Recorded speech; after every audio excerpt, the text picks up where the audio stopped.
Hi കൂട്ടുകാരെ, പുതിയൊരു വീഡിയോയിലേക്ക് എല്ലാവർക്കും സ്വാഗതം. അങ്ങനെ ചീരുവിൻ്റെ മുന്നിൽ വെച്ചിട്ട് ഇങ്ങനെ വിനയം പറയാണ്, എൻ്റെ കുഞ്ഞിൻ്റെ നൂലുകെട്ട് നടത്താനുള്ള ആ ഒരു സമ്മതം മാഷ് നൽകണം എന്നൊക്കെ ഇങ്ങനെ പറയണം കേട്ടോ. അങ്ങനെ തൻ്റെ അച്ഛനോട് ഇത് ആവശ്യപ്പെടുമ്പോൾ അച്ഛനാണെങ്കിലോ എല്ലാത്തിനും ഇങ്ങനെ തലയിട്ടാട്ടുന്നു. അത് കാണുന്ന ചീരുവിന് പറ്റുന്നില്ല കേട്ടോ. ചീരു പിന്നീട് അവിടെ നിന്ന് അങ്ങ് പോവുകയാണ്. എന്നാൽ ഈ സമയം ലതിക വന്നിട്ട് പറയണം, മോളെ നിനക്ക് ഈ വിനയനോട് ഇഷ്ടമില്ലേ, വിനയനോട് ഇപ്പോഴും ദേഷ്യത്തിലാണോ എന്നൊക്കെ ചോദിക്കുമ്പോൾ, അമ്മേ അങ്ങേരുടെ സ്വഭാവം അമ്മ എത്ര പറഞ്ഞാലും അമ്മയുടെ മകൻ തന്നെയായിരിക്കും. പക്ഷേ എന്നോട് എൻ്റെ മക്കളോട് ചെയ്യുന്ന പ്രവൃത്തി അത് പറ്റുന്നില്ല. അങ്ങേർക്കിപ്പോൾ അങ്ങേരുടെ മകൻ ജനിച്ച ആ സന്തോഷമാണ്. പക്ഷേ അതുപോലെ ഒരു മക്കൾ തന്നെയാണ് അർച്ചയും ഭദ്രയും. അവരുടെ കാര്യത്തിൽ ശ്രദ്ധയില്ലാതപ്പോൾ അവരുടെ നൂലുകെട്ട് അന്ന് നടത്തിയ ആ ഒരു ഇതൊക്കെ ആലോചിക്കുമ്പോൾ ഞാനൊന്ന് ചിന്തിക്കട്ടെ എന്ന് പറയുന്നുണ്ട് കേട്ടോ. പിന്നീട് അവരവിടെ നിന്നും ഇറങ്ങുകയാണ്. എന്നാൽ അനന്തമാഷിൻ്റെ അടുത്തോട്ട് ചീരി വരികയാണ്. അച്ഛ, എന്തിനും ഏതിനും അച്ഛൻ ഞാൻ വിനയൻ എന്ന ആൾക്ക് സപ്പോർട്ട് ചെയ്ത് കൊടുത്താൽ തീർച്ചയായും അത് എനിക്ക് വലിയ ബുദ്ധിമുട്ടുണ്ടാക്കും എന്നിങ്ങനെ പറയുമ്പോൾ ഉടൻ തന്നെ മാഷ് പറയുന്ന, മോളെ അവന് മാറ്റമുണ്ടെങ്കിൽ മാറ്റം, എന്ത് മാറ്റം അച്ഛ? എൻ്റെ പെൺകുട്ടികളോട് കാണിക്കുന്നത് എന്ത്, അങ്ങയുടെ മകനോട് കാണിക്കുന്നത് എന്ത്? അപ്പോൾ ഇത് രണ്ടും രണ്ട് തരത്തിലാവുക. മൂന്നും എൻ്റെ മക്കൾ തന്നെയാണ്. ഒരമ്മയായി എനിക്കത് കണ്ടു നിൽക്കാൻ വലിയ ബുദ്ധിമുട്ടാണ്. എൻ്റെ മക്കളുടെ നൂലുകെട്ട് നടത്തിയ ആ ചടങ്ങൊക്കെ കഴിഞ്ഞത് അച്ഛൻ മറന്നുപോയോ എന്നൊക്കെ ചോദിക്കുന്നു കേട്ടോ. അങ്ങനെ അവിടെ നിന്നും പോവുകയാണ്. പിന്നീട് കാണിക്കുന്നത് മഞ്ചാടിയാണ് കേട്ടോ. മഞ്ചാടി കോളേജിൽ പോകാൻ ഒരുങ്ങുന്ന സമയത്താണ് കേട്ടോ അങ്ങോട്ടേക്ക് അനുപമ കയറി വരുന്നത്. അപ്പോൾ അനുപമ കയറി വരുന്ന സമയത്ത് ഇന്ദ്രൻ അവിടെ ഇല്ല. അതുകൊണ്ട് തന്നെ അനുപമ ചോദിക്കുകയാണ്, ഇന്ദ്രേട്ടൻ കടയിലോട്ട് പോയോ എന്നിങ്ങനെ ഭാനുമ്മയോട് ചോദിക്കുമ്പോൾ, അയ്യോ മോളെ, നീ ഇപ്പം എത്തുമെങ്കിൽ ഇന്ദ്രൻ ഇപ്പം തന്നെ പോയിരുന്നില്ല, നിന്നെ കാത്തു അവൻ ഒരുപാട് നേരെ ഇരുന്നു. എന്തായാലും സുശീലയുടെ വിവരങ്ങളൊക്കെ നീ അറിഞ്ഞില്ലേ, എന്ത് വിവരം എന്നൊക്കെ ചോദിക്കുമ്പോൾ ഉടൻ തന്നെ പറയാണ്, ഇന്ദ്രൻ നല്ല തക്കതായ ശിക്ഷയാണ് സുശീലയ്ക്ക് കൊടുത്തിരിക്കുന്നത്. സുശീല ജാമ്യത്തിലിറങ്ങി. പിന്നീട് മക്കളെല്ലാം അവളെ ഉപേക്ഷിച്ച് പോവുകയും അവിടെ നിന്ന് മാറി നിൽക്കുകയും സുശീലയെ തിരക്കി ഭക്ഷണം വേണമെന്ന് ഞാൻ ചോദിച്ചു പോവുകയും അതിന് സുശീല അർഷയുടെ വീട്ടിലോട്ട് പോയ കഥകളൊക്കെ പറയാണ് കേട്ടോ. അതിനുശേഷം മഞ്ചാടി പറയണേ, ചേച്ചി അതിലും വലിയൊരു സീരിയസ് ആയ ഒരു കാര്യം പറയാനുണ്ട്. എന്താണ്? രഘുവേട്ടൻ്റെ കാര്യമാണ്. എന്താ രഘുവേട്ടൻ്റെ പ്രശ്നം? അതെ, ഇന്നലെ രാത്രി രഘുവേട്ടനെ അമ്പിളി ചേച്ചി ഫോണടിച്ചിട്ടും അച്ഛൻ ഫോണടിച്ചിട്ടും എടുത്തില്ലെന്നോ അതിന് വ്യക്തമായൊരു മറുപടി നൽകിയില്ലെന്നോ എന്നൊക്കെ പറഞ്ഞ് രഘുവേട്ടൻ ഇന്നലെ വണ്ടിയിൽ കിടന്നുറങ്ങിയിരിക്കുകയാണ്. ഇങ്ങനെ പോയി കഴിഞ്ഞാൽ തീർച്ചയായും അമ്പിളി ചേച്ചിയുടെയും രഘുവേട്ടൻ്റെയും ജീവിതത്തിൽ എന്തെങ്കിലുമൊക്കെ ആയിത്തീരുമെന്ന് പറയാം കേട്ടോ. ഇത് കേൾക്കുന്ന മഞ്ചാടി പറയണം, മഞ്ചാടിയോട് അനുപം പറയണത്, തീർച്ചയായും അത് പ്രശ്നം തന്നെ. അമ്പിളി ചേച്ചിയാണെങ്കിൽ ഇപ്പോഴും കഴിഞ്ഞത് മറക്കാൻ താല്പര്യപ്പെടുന്നില്ല. അമ്പിളി ചേച്ചിയുടെ മനസ്സിൽ വലിയ വേദനയാണ്. അമ്പിളി ചേച്ചിക്ക് അത് മറക്കാൻ കഴിയുന്നില്ല. പക്ഷേ രഘുവേട്ടനാണെങ്കിലോ താൻ ചെയ്ത തെറ്റിൻ്റെ കാഠിന്യം എത്രമാത്രം വലുതാണെന്ന് രഘുവേട്ടനും മനസ്സിലാക്കുന്നില്ല. എന്തെങ്കിലും ചെയ്തേ പറ്റുള്ളൂ. എന്തായാലും ഈ പ്രശ്നത്തിനൊരു പരിഹാരം കണ്ടെത്തിയില്ലെങ്കിൽ അവരുടെ ജീവിതത്തിൽ ഇനി തീർച്ചയായും വിള്ളൽ വരുമെന്ന് പറയണേട്ടോ.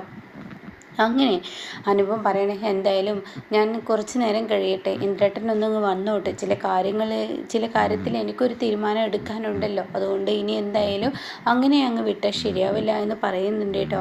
എന്നാൽ ഈ സമയം മഞ്ചാടി കോളേജിലോട്ട് പോവാണ്. അപ്പോൾ കോളേജിൽ ചെല്ലുമ്പോൾ തൻ്റെ ഫ്രണ്ട്സ് ചോദിക്കുകയാണ്, ഇന്നലെ എന്താടി കോളേജിൽ വരായിരുന്നു, വീട്ടിലെ ഓരോ പ്രശ്നങ്ങൾ. ഞാൻ പറഞ്ഞല്ലോ, ഹോസ്റ്റലിൽ നിൽക്കുമ്പോൾ അതിൻ്റേതായ പ്രശ്നം, എന്നാൽ വീട്ടിലോട്ട് പോയാലാണോ പഠിക്കാൻ ഒന്നിനും സമയമില്ല. അവിടുത്തെ ഓരോ പ്രശ്നങ്ങൾ ഒന്ന് കഴിയുമ്പോൾ ഒന്നാകും. അപ്പോൾ പിന്നെ മനസ്സിന് സമാധാനം കിട്ടില്ല. അപ്പോൾ പിന്നെ കോളേജിലോട്ട് വരാനും തോന്നില്ല. ഇന്നലെയാണെങ്കിലോ പ്രത്യേകിച്ച് ക്ലാസ്സുകളൊന്നും ഇല്ലല്ലോ, അതുകൊണ്ട് വരണമെന്ന് എനിക്ക് തോന്നിയില്ല എന്നൊക്കെ ഇങ്ങനെ പറയാൻ കേട്ടോ. ആ സമയമാണ് ആ പെൺകുട്ടിയുടെ മുന്നിലോട്ട് അവൻ എത്തുന്നത് കേട്ടോ. എടി, നിൻ്റെ പഴയ ഫ്രണ്ട് അതാ വന്നിരിക്കുന്നത്. അത് കേൾക്കുന്ന മഞ്ചാടി, എൻ്റെ പഴയ ഫ്രണ്ടോ? ആരാണ് എൻ്റെ പഴയ ഫ്രണ്ട്? അതെ, ആ വന്നിരിക്കുന്നു നിൻ്റെ പഴയ ഫ്രണ്ട് എന്ന് പറഞ്ഞ് ചൂണ്ടിക്കാണിക്കുമ്പോൾ താൻ ഒരിക്കലും പ്രതീക്ഷിക്കാത്ത ആ അതിഥി കേട്ടോ തൻ്റെ മുന്നിൽ ഇങ്ങനെ തിരിഞ്ഞു നിൽക്കുന്നു. ബാക്ക് വശമാണ് കാണിക്കുന്നത്. അങ്ങനെ താൻ മുന്നോട്ട് കടന്നു വരികയാണ്. തനിക്ക് സന്തോഷം കൊണ്ട് വാരിത്തുളുമ്പാണ്. തൻ്റെ മനസ്സ് മുഴുവൻ എന്തെന്ന് പറയാനില്ല. അത്രയും വലിയ സന്തോഷത്തോടു കൂടി മഞ്ചാടി വരുമ്പോൾ തൻ്റെ മുന്നിൽ കാണാൻ ആ റോസാപ്പൂ കിടക്കുന്നു കേട്ടോ.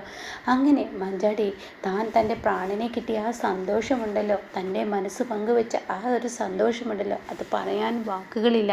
ആരുമല്ല, ജീവരാജ് തിരിച്ചു എത്തുന്ന ആ ഒരു സീനാണ് കേട്ടോ. കേട്ടോ. അങ്ങനെ മഞ്ചാടിയെ നല്ല അടിപൊളിയായി തന്നെ വരവേൽക്കുന്നുണ്ട്. മഞ്ചാടിയെ കാണാൻ വേണ്ടി കോളേജിലെത്തിയിരിക്കുകയാണ്. അങ്ങനെ മഞ്ചാടിക്ക് മുന്നിൽ ഒരു റോസാപ്പൂവൊക്കെ ഇട്ട് കൊടുക്കുന്നുണ്ട്. ജീവരാജ് തിരിഞ്ഞു നിൽക്കുകയാണ്. അങ്ങനെ മഞ്ചാടി ആ റോസാപ്പൂവുമായി ജീവരാജിൻ്റെ മുന്നിലോട്ട് കടന്നു വരുമ്പോൾ ജീവ എന്ന് പറഞ്ഞ് വിളിക്കുമ്പോൾ ജീവരാജ് തിരിഞ്ഞു നോക്കുകയാണ് കേട്ടോ. പിന്നീട് ഈ ഒരു റോസാപ്പൂ ജീവനങ്ങ് കൊടുക്കുകയാണ്. എന്താടോ താൻ എന്നെ പ്രതീക്ഷിച്ചില്ലേ? എന്നാലും ജീവ, നീ ഇത്രയും നാളും എവിടെയായിരുന്നു? എന്തായിരുന്നു നിനക്ക് സംഭവിച്ചത്? എനിക്കൊന്നും അറിയില്ല ജീവ. അന്ന് ആ പുഴക്കരയിൽ നിന്റെ തോണി മറിഞ്ഞപ്പോൾ, നമ്മുടെ താലികെട്ടിൻ്റെ അന്ന് അങ്ങനെയൊക്കെ സംഭവിച്ചപ്പോൾ സത്യത്തിൽ എങ്ങനെയാണ് നീ എവിടെയായിരുന്നു? നീ ഇത്രയും നാൾ എന്തിനാ എന്നെ നിന്ന് മറച്ചു വെച്ചത്? അങ്ങനെ 1000 ചോദ്യങ്ങൾ മഞ്ചാടി ചോദിച്ചതിന് മുകളിലൂടെ ചോദിക്കുമ്പോൾ ഉടൻ തന്നെ ജീവരാജ് പറയാം, എല്ലാം ഞാൻ പറയാം, നീ എൻ്റെ കൂടെ വാ എന്നും പറയുമ്പോൾ മഞ്ചാടി എല്ലാം മറന്ന് ജീവൻ്റെ കൂടെ അടിപൊളിയായി അവർ ആ ഒരുമിച്ചുള്ള ആ തൊട്ടുരുമയുള്ള ബൈക്കിലുള്ള യാത്രയായി കേട്ടോ. ഇതേ സമയം മഞ്ചാടി ഇനി പഴയതിലോട്ട് പോവുകയാണല്ലോ. അവളുടെ ഒറ്റ ഫ്രണ്ടായ ജീവരാജ് എത്തിയത് കൊണ്ട് തന്നെ ഇനി പഴയതുപോലെ മഞ്ചാടി പഠനത്തിലോട്ടൊന്നും ശ്രദ്ധയുണ്ടാവില്ല എന്ന് പറയുന്നുണ്ട് കേട്ടോ. പിന്നീട് മഞ്ചാടിയെയും കൊണ്ട് ജീവരാജ് പോവുകയാണ്. എടോ, തൻ്റെ അടുത്തോട്ടെത്താൻ ഈ ജീവൻ ഒരുപാട് ബുദ്ധിമുട്ടിയിടോ. തനിക്ക് വേണ്ടി മാത്രമാണ് ഈ ജീവൻ ജീവിക്കുന്നത്. ഇപ്പോൾ തിരികെ വന്നതും തനിക്ക് വേണ്ടി മാത്രം, എന്നെ ഓർത്ത് മാത്രം ജീവിക്കുന്ന നീ, എന്നെ ഓർത്ത് മാത്രം കഴിയുന്ന നിൻ്റെ മുന്നിലോട്ട് വരണമെന്ന് എനിക്ക് തോന്നി. അതുകൊണ്ട് ഒരുപാട് ത്യാഗങ്ങളും വേദനകളും ഒക്കെ സഹിച്ചിട്ടുണ്ട്. പലവരുടെയും ചതികളാണ് എന്നെ ഇന്ന് ആ അവസ്ഥയിലോട്ട് എത്തിച്ചതും ഞാൻ ഇത്രയും നാളും മറഞ്ഞിരുന്നതും. അത് കേൾക്കുന്ന ജീവനോട് മഞ്ചാടി ചോദിക്കുക, ജീവ എനിക്കൊന്നും മനസ്സിലാവുന്നില്ല. ഇതിന് പിറകിൽ കളിച്ചത് ആരൊക്കെ എന്ന് ചോദിക്കുമ്പോൾ ഇതിന് പിറകിൽ കളിച്ച ഒരുപാട് ആളുകളുണ്ട്. ആ ആളുകളുടെ പേര് ഒരുപക്ഷെ നിന്നോട് ഞാൻ വെളിപ്പെടുത്തി കഴിഞ്ഞാൽ പല പ്രശ്നങ്ങളും ഇടയാവും, ഒക്കെ സാവകാശമാവാം. ഇപ്പോൾ ഞാൻ നിന്നെ ഒന്ന് കാണട്ടെ, നിന്നോടൊന്ന് സംസാരിക്കട്ടെ. എത്ര നാളായി നിന്നെ ഒന്ന് കാണാൻ, നിന്നോടൊന്ന് സംസാരിക്കാൻ കൊതിച്ചിരുന്നു. ഇപ്പോൾ ഞാൻ ജയിലിൽ നിന്ന് പുറത്തിറങ്ങിയ ആ സന്തോഷത്തിൽ കുറച്ച് ദിവസം ഇങ്ങനെയൊക്കെ അങ്ങ് പോട്ടെ എന്ന് പറയാനിട്ടോ. എന്നാൽ കണക്ക് കൂട്ടലുകളെല്ലാം പിഴക്കാണ്. ഗോകുലിൻ്റെ ചെവിയിൽ ആ ന്യൂസ് എത്തുന്നു. ജീവരാജ് പുറത്തിറങ്ങി, ജീവരാജ് കോളേജിലെത്തി എന്നും പറഞ്ഞ് ഗോകുലിന് ആ വിളി എത്തിയിരിക്കുന്നു. അത് കേൾക്കുന്ന ഗോകുലിൻ്റെ സമനില തെറ്റിപ്പോവാനായിട്ട് ഗോകുല് പഴയ ഗോകുലിലോട്ട് പോവാണ്. ഈശ്വര, എന്താ ഈ പറയുന്നത്? ജീവൻ എത്തിയെന്നോ? അവൻ എങ്ങനെ എത്തി? ഒരിക്കലും അത് സംഭവിക്കില്ലല്ലോ. അവൻ എങ്ങനെ എത്തി? എന്താ സംഭവിച്ചത് എന്നൊക്കെ ഗോകുൽ ചിന്തിക്കുന്നുണ്ട് കേട്ടോ. ഇതേ സമയം തൻ്റെ അനിയത്തി അങ്ങോട്ടേക്ക് എന്ത് കടന്നു വരികയാണ്. ഏട്ടൻ എന്താ ചിന്തിക്കുന്നത്? ഒന്നുമില്ല. ഏട്ടന് മുഖത്തൊരു ടെൻഷനുണ്ടല്ലോ, എന്താ സംഭവിച്ചത്? അത് പിന്നെ ആ ജീവനില്ലേ, അവൻ തിരികെ എത്തിയിത്രേ. അപ്പോൾ അത് കേട്ടോടെ തന്നെ, ആഹാ, നല്ല ന്യൂസാണല്ലോ. അപ്പോൾ ഏട്ടൻ്റെ മേലുള്ള ആ കുറ്റങ്ങ് ഒഴിഞ്ഞു പോയല്ലോ, ജീവൻ തിരികെ എത്തിയല്ലോ. അതിന് ഏട്ടൻ എന്തിനാണ് ടെൻഷൻ അടിക്കുന്നത്? അത് പിന്നെ മഞ്ചാടി, ഏട്ടാ ഞാൻ പറഞ്ഞല്ലോ, അവൾക്ക് എന്തായാലും അവനെ ആയിരിക്കും ഇഷ്ടം. പിന്നെ ഏട്ടൻ അവളുടെ പിറകെ നടക്കാതിരിക്കുകയായിരിക്കും നല്ലത്. അത് കേൾക്കുന്ന ഗോകുല് മനസ്സിൽ എന്തൊക്കെയോ പ്രതിജ്ഞ കുത്തുന്നുണ്ട് കേട്ടോ. എന്നാൽ തൻ്റെ കണക്കുകൂട്ടലുകളെല്ലാം പിഴച്ചു എന്ന സത്യം മാഷിനെ അറിയിക്കാൻ വേണ്ടി ഓടടാ ഓട്ടം ഇനി ഓടുകയാണ് കേട്ടോ. അപ്പോൾ എന്തായാലും ഇനി ജീവരാജ് എത്തി മഞ്ചാടിയും ജീവരാജും തമ്മിലുള്ള ആ ഒരു പഴയ ലെവലിലോട്ട് തന്നെ പോവുകയാണ്. മറച്ചു വെച്ചിരിക്കുന്ന സത്യങ്ങളെല്ലാം ഇനി പുറത്തു വരികയാണ്. എന്നാൽ ഈ സമയം സുശീലയുടെ പോരുവിളിക്ക് ഇനി അറുതി വരികയാണ്. സുശീലക്ക് ഒരിക്കലും പ്രതീക്ഷിച്ചതൊന്നും നടക്കാൻ പോകുന്നില്ല.